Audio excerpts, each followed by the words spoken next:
Sanibonani, namhlanje sibheka ke my moon phase app kulabo bantu abafuna ukwazi ngeChrist oil ukuthi yehla nini inyuke nini enyangeni. Kumfana nakuwe ntombazana kuyafana nje. Kubalekile ukuthi uma uwumuntu ozalwa under i-star sign i-Aries okungumhla ka-21 March kuya kwi-19 April, zilungiseleleke ukuthi wena uyangena ke manje imoon noma inyanga izobe ikuzodiac sign yakho ukusukela kusasa.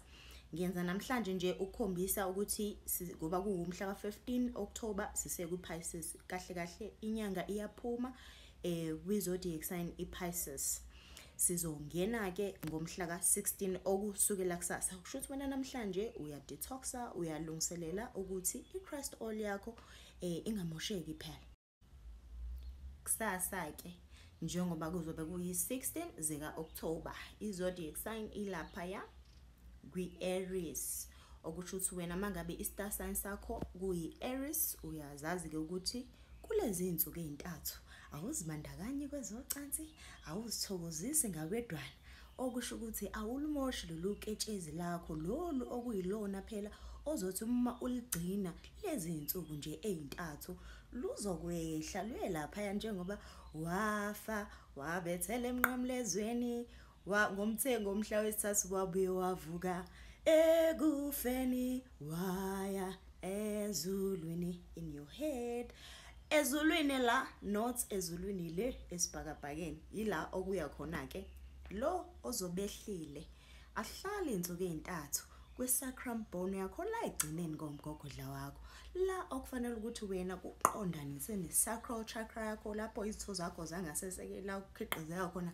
zonke ke nje lezi bileboco ezidinga umqondo wakho phela ukuthi mangabe ungazimoshanga zizonyuka zinyuke zifike lapha zihlakazele yanto leya.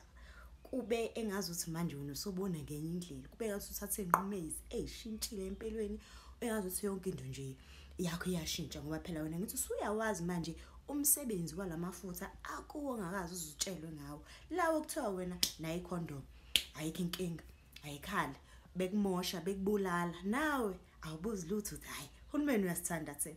Uhulumeni uyasithanda uthi nje noma singenzani as long as singazuyithola ingculaza, as long as singazukhulelwa, as long as singazuthola izifo zezocansi. Cho ngane yakwethu, impi inalamafutha.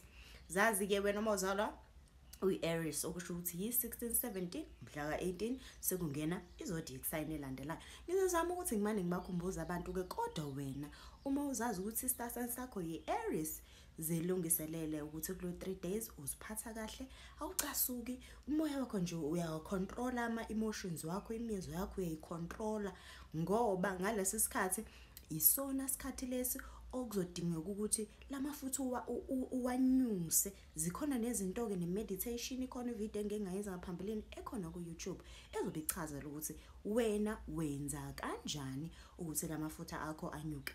Okunye ke okubalekile ukuthi ulimi lakho ahlale lapha entendeni lapha phezulu emlomeni wakho,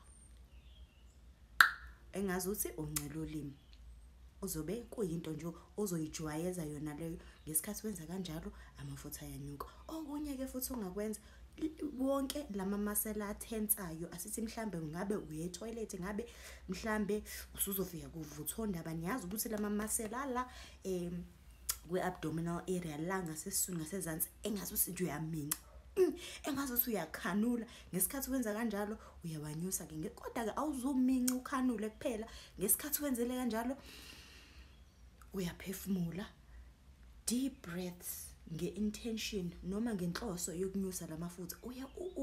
Uwacabange enyuka lamafutha kuwena, uwacabange enyuka kuwe lamafutha, kakhulukazi ngosuku lwesibili nosuku lwesithathu. Mhlambe ke angeke uze kube khona into oyifilayo immediately after uqeda inyanga ukuphuma kwi-zodiac sign yakho, mhlambe ngosuku o2, ngoba hey ziningi izinto ezenziwe ukumanipulate ukuze singahambiselani phela nesikhathi senyanga, ngoba isona isikhathi senyanga lesi esibalekile esinomthelelo omkhulu ezintweni ezenzakalayo empilweni yethu. Thank you.